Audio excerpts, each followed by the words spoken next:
नमस्कार, मैं हूं संतोष पाठक और आप देख रहे हैं द न्यूज लॉन्चर।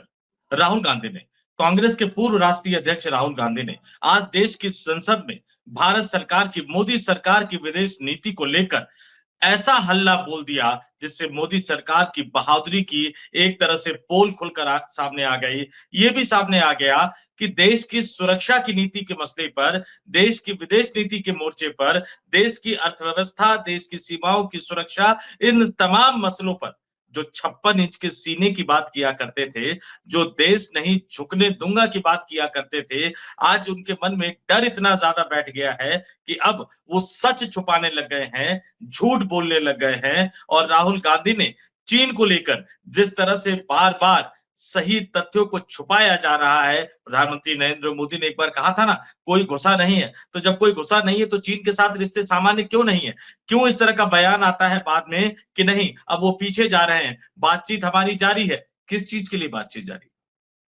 अगर सीमा के अंदर उन्होंने हमारी जमीन पर कब्जा नहीं किया है, तो फिर वापस नॉर्मलसी की तरफ आप जाने की बात करते हैं, झड़प होती है, हमारे जवान शहीद होते हैं और आप सच बताते हुए नजर नहीं आते। इन तमाम मुद्दों को लेकर कांग्रेस के पूर्व राष्ट्रीय अध्यक्ष राहुल गांधी ने आज मोदी सरकार को देश की लोकसभा में घेरा, उन्हें याद दिलाया कि एक जमाने में इंदिरा गांधी की सरकार हुआ करती थी, मजबूत सरकार हुआ करती थी। और राहुल गांधी ने सिर्फ नरेंद्र मोदी पर ही निशाना नहीं साधा, सिर्फ मोदी सरकार की कमजोरी को ही सामने नहीं लाया, बल्कि उन्होंने राष्ट्रीय स्वयंसेवक संघ पर भी निशाना साधा और सीधा सीधा उन्होंने कहा कि भारतीय जनता पार्टी और राष्ट्रीय स्वयंसेवक संघ की फिलॉसफी बिल्कुल अलग है। जब उनसे पूछा जाता है तो वो कहते हैं नहीं, हम हर विदेशी के सामने अपना सर झुकाते हैं। जब उनसे भारत की नीति के बारे में पूछा जाता है, उन्होंने सीधा सीधा कहा कि यह उनका इतिहास है। हम जानते हैं, भारतीय जनता पार्टी पर भी हमला बोला, आरएसएस को उनके इतिहास की याद दिलाए और किस तरह से उन्होंने इंदिरा गांधी के कार्यकाल को याद किया और अमेरिका, जहां के राष्ट्रपति को माय डियर डोनाल्ड कहा करते थे, फ्रेंड डोनाल्ड कहा करते थे नरेंद्र मोदी, वो किस तरह से टैरिफ लगाकर भारतीय इंडस्ट्री को, भारतीय उद्योगों को, भारत की अर्थव्यवस्था को चोट पहुंचा रहा है। इस बात का भी खुलासा सदन के पटल पर राहुल गांधी ने किया। राहुल गांधी ने चीन के मसले को किन शब्दों में उठाया, सबसे पहले मैं आपको राहुल गांधी का वो भाषण सुनवाता हूं और उसके बाद मैं आपको बताऊंगा कि आज का ये भाषण राहुल गांधी ने जो मुद्दा उठाया वो इस देश की सुरक्षा के लिए, इस देश की अर्थव्यवस्था के लिए, इस देश की सेनाओं के लिए और भारत चीन संबंधों और भारत अमेरिका संबंधों के लिए कितना महत्वपूर्ण है। पहले आप राहुल गांधी का बयान सुनिए, आखिर तक जुड़े रहिएगा, मैं एक एक चीज आपको बताऊंगा यहाँ पर। दोस्तों, speaker sir, it's a known fact that China is sitting on 4,000 square kilometers of our territory. I was shocked some time back to see that our foreign secretary was cutting a cake with the Chinese ambassador. The question is, what exactly is happening to this territory? 20 जवान शहीद हुए थे, उनकी शहादत की celebration हो रही है केक काटकर। अब हम नॉर्मलसी के खिलाफ नहीं हैं, मगर नॉर्मलसी से पहले स्टेटस को होना चाहिए। हमारी जमीन हमें वापस मिलनी चाहिए। We should get our land back. It has also come to my notice that the Prime Minister and the President have written to the Chinese. We are not finding out from our own people. It is the Chinese ambassador who's telling the people of India that the Prime Minister of India and the President of India have written to them. Foreign policy is about managing the external countries. You have given China 4,000 square kilometers of land. On the other side, our ally suddenly decides to impose tariffs on us, 26%, which is going to completely devastate our economy. Our auto industry, our pharmaceutical industry, they're all on the line. Agriculture. Somebody once asked Indira Gandhi ji, in the matter of foreign policy, do you lean left or do you lean right? And Indira Gandhi ji answered, I don't lean left or right, I stand straight. I'm Indian and I stand straight. And the BJP and the RSS have a different philosophy. When asked, do you lean left or do you lean right? They say, no, no, no, we bow our head right in front of every foreigner that comes in front of us. Sir, this is something that is in their culture, it is in their history, we know that. But we would like an answer from the government of India. What are you doing about our land? What are you going to do about this tariff that our ally has imposed on us? सुना आपने? सिर्फ कुछ minute में राहुल गांधी ने राष्ट्रीय स्वयंसेवक संघ और Bharatiya Janata party की कलई खोलकर रख दी, मोदी सरकार की कलई खोलकर रख दी। और इसके एक एक पॉइंट के बारे में आपको बताना बहुत जरूरी है और इसलिए मैं बता रहा हूं। सुनिए राहुल गांधी ने क्या क्या कहा। चीन हमारे 4000 वर्ग किलोमीटर इलाके पर कब्जा जमा कर बैठा हुआ है। 4000 वर्ग किलोमीटर इलाके पर चीन की सेना का कब्जा है, लेकिन हमारे जो विदेश सचिव साहब है विक्रम मिस्री साहब, ये चीनी राजदूत के साथ केक काट रहे थे।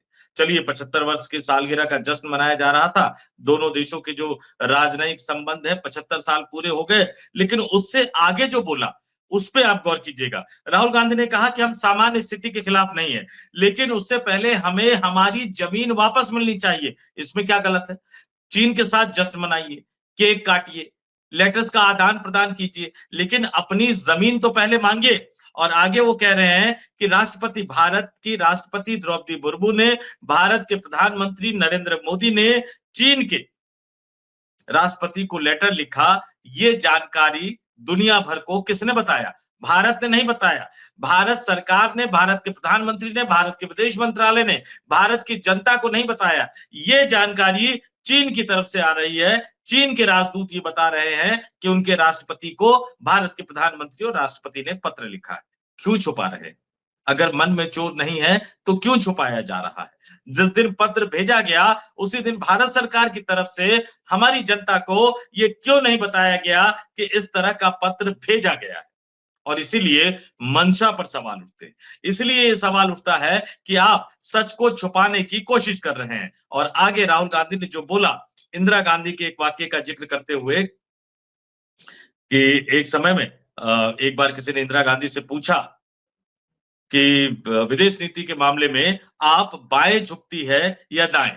और इस पर इंदिरा गांधी ने उस समय क्या जवाब दिया था कि मैं बाएं या दाएं नहीं झुकती, मैं भारतीय हूं और सीधी खड़ी हूं। और इसके बाद राहुल गांधी ने एक ही लाइन में भारतीय जनता पार्टी की भी कलई खोल दी, राष्ट्रीय स्वयंसेवक संघ की भी कलई खोल दी। राहुल गांधी ये कहते हुए नजर आए, लोकसभा के पटल पर कहते हुए नजर आए, भाजपा और आरएसएस की फिलॉसफी अलग है।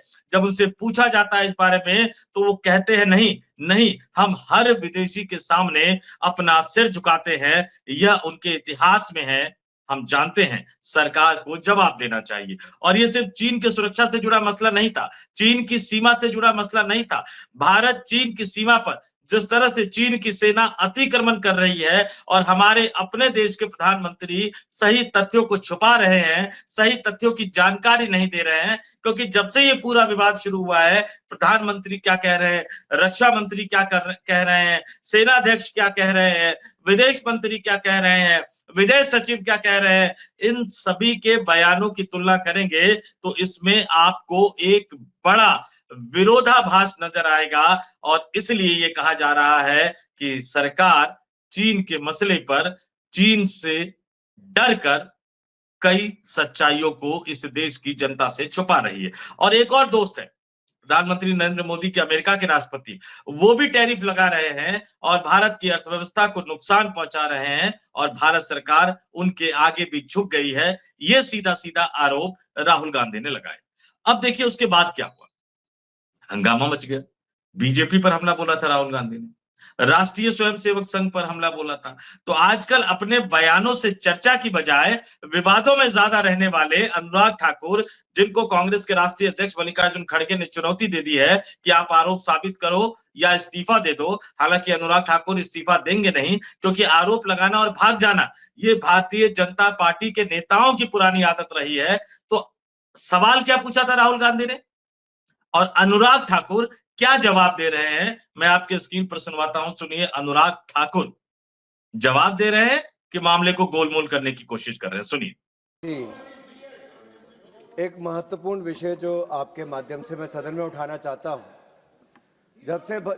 जब से भारत आजाद हुआ तब से हमारी सीमाओं पर रक्षा करने की जिम्मेदारी भारतीय सेनाओं की थी। ऐसी कौन सी मजबूरी थी जब एक्साइज चिन्ह का एरिया किसके समय वो चीन ने हथिया लिया, किसकी सरकार थी? कब हिंदू चीनी भाई भाई कहते रहे और पीठ पे छुरा घोंपने का काम किया था? किसकी सरकार थी? कौन वो नेता थे जो डोकलाम की घटना के समय चाइना के अधिकारियों के साथ चाइनीज सूप पीते रहे और सेना के जवानों के साथ जाकर खड़े नहीं हुए? वो कौन सी फाउंडेशन है जिसके चाइना के अधिकारियों से पैसा लिया गया और आज तक जवाब नहीं दिया गया? क्या राजीव गांधी फाउंडेशन ने वो पैसा लिया था? तो क्यों पैसा लिया था? किस काम के लिए पैसा लिया था? आज मोदी जी की सरकार में हम ये कह सकते हैं, डोकलाम की घटना के समय भी मुंह तोड़ जवाब दिया तो भारत की सेना के जवानों ने चीन के सैनिकों को दिया है। प्रधानमंत्री जी स्वयं सीमा पर भी गए, सेना का मनोबल बढ़ाया। रक्षा मंत्री जी गए, 1 इंच जमीन भी भारत की कोई नहीं हथिया पाया तो भारत की सेना ने वो करके दिखाया, तो मोदी सरकार में करके दिखाया है। कुछ लोग चीन के साथ मिलकर झूठे आरोप लगाते हैं और अपनी राजनीतिक रोटियां सेकते हैं। ये केवल राजनीति करते हैं, इनको कुछ नहीं मिलने वाला। इनको जवाब देना होगा कि चाइना से राजीव गांधी फाउंडेशन में पैसा क्यों लिया साहब? चंदन चौहान। अब देख लीजिए सवाल क्या पूछा गया था। आप इतिहास की याद दिला रहे हैं, वर्तमान में सरकार आपकी है। सेना की बहादुरी के पीछे छुपने की कोशिश कर रही है भारतीय जनता पार्टी। सेना की बहादुरी पर कोई शक नहीं है। सेना ने हमेशा भारत की सुरक्षा के लिए कुर्बानी दी है और जब भी इस देश में अगर भारत को हार का सामना करना पड़ा है तो उसके लिए राजनीतिक नेतृत्व जिम्मेदार रहा है। इस बात में कोई दो राय नहीं है। कांग्रेस की सरकार के समय पर, जवाहरलाल नेहरू के समय पर जिस तरह की गलतियां हुई, इस गलतियों को नेहरू खुद ऑन कर चुके हैं, सदन के अंदर स्वीकार कर चुके हैं कि उनसे ये गलतियां हुई। सवाल तो आज के हालात में पूछा जा रहा है ना कि अगर चीन की सेना अंदर नहीं घुसी तो किस चीज को लेकर आप बातचीत कर रहे हैं? कहां यह कहा जा रहा है कि वो वापस जा रही है, नॉर्मलसी की तरफ हम बढ़ रहे हैं। आपके जवान शहीद हो रहे हैं और सरकार सच बताने को तैयार नहीं है। यही सबसे बड़ा सवाल निकलकर सामने आ रहा है। राजीव गांधी फाउंडेशन ने चीन से पैसा लिया, सरकार 11 साल से आपकी है। जांच करके क्यों नहीं आप कहते कि वो पैसा क्यों लिया गया? कोई दिक्कत है जांच करने में? अगर वाकई उसमें कहीं कोई गलती है, आप जांच कीजिए, एक्शन लीजिए, कांग्रेस के खिलाफ एक्शन लीजिए। लेकिन चीन की सेना भारत की सीमा में घुसी है या नहीं घुसी है, इसका स्पष्ट तौर पर जवाब दीजिए। सच्चाई के साथ सामने आइए, देश की जनता को सच बोलिए। और इससे भी बड़ी बात है कि आपके यानी हमारे प्रधानमंत्री और राष्ट्रपति अगर चीन के राष्ट्रपति को पत्र लिखते हैं, ये चीन का राजदूत बताता है, भारत सरकार क्यों नहीं बताती? पत्र लिखने के साथ ही भारत सरकार क्यों नहीं ऑफिशियल प्रेस रिलीज जारी करके बताती है? जब भी विदेश से अवार्ड मिलना होता है, नागरिक सम्मान मिलना होता है, एक के बाद एक जानकारियां आनी शुरू हो जाती है। अभी विदेश यात्रा पर प्रधानमंत्री मोदी गए हैं, क्या गिफ्ट देंगे, क्या तोहफा देंगे, कैसे स्वागत किया गया, भव्य स्वागत किया गया, ये तमाम चीजें आती हैं। फोटो आते हैं, वीडियो आते हैं, रिलीजेस आते हैं, तमाम चीजें आती हैं। तो भारत सरकार के प्रधानमंत्री ने, भारत सरकार के राष्ट्रपति ने ऐसा कोई पत्र लिखा, ये जानकारी भारतीयों के साथ साझा करने में आपको क्या दिक्कत है? नॉर्मलसी स्थापित करने की बात कर रहे हैं, पीछे जाने की बात कर रहे हैं। तो चीन की सेना अगर पीछे जा रही है, थोड़ा बहुत भी वापस जा रही है, इसका मतलब वो आगे बढ़ी थी ना।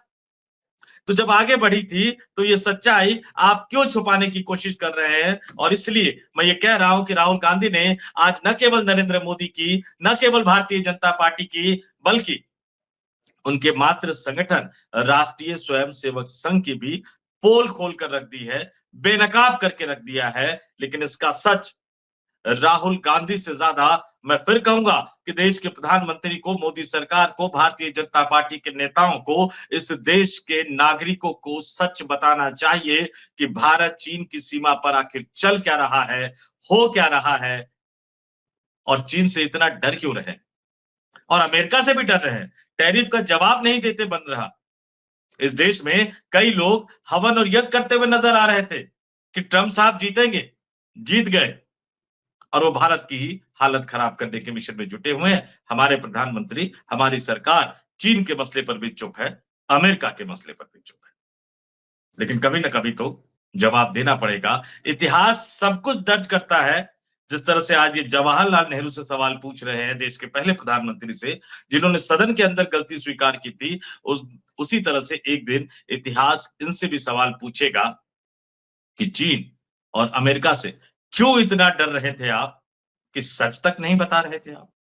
इस वीडियो में इतना ही। मुझे यानी संतोष पाठक को दीजिए इजाजत। आप तमाम लोग देखते रहिए द न्यूज लॉन्चर। नमस्कार।